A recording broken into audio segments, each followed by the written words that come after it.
बहुत समय पहले एक विशाल और समृद्ध राज्य में राजा दशरथ नाम का एक राजा राज्य करता था।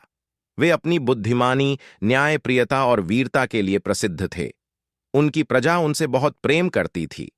राजा दशरथ कई कलाओं में माहिर थे। वे एक कुशल योद्धा, एक शानदार धनुर्धर और एक अद्भुत संगीतकार थे। वे विभिन्न भाषाएं भी बोल सकते थे और कई विषयों का गहरा ज्ञान रखते थे।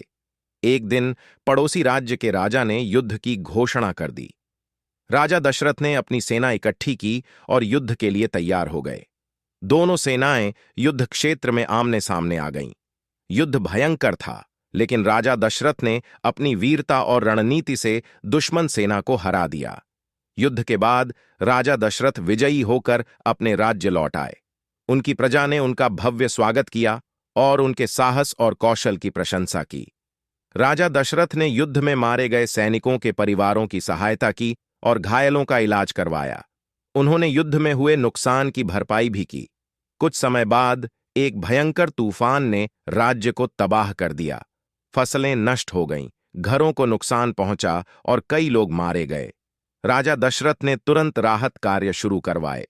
उन्होंने पीड़ितों को भोजन, आश्रय और दवा प्रदान की।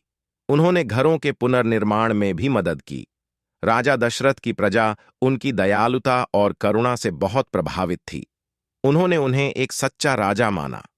इस प्रकार राजा दशरथ अपनी बुद्धिमानी, न्यायप्रियता, वीरता, दयालुता और करुणा के लिए एक प्रेरणादायक राजा बन गए।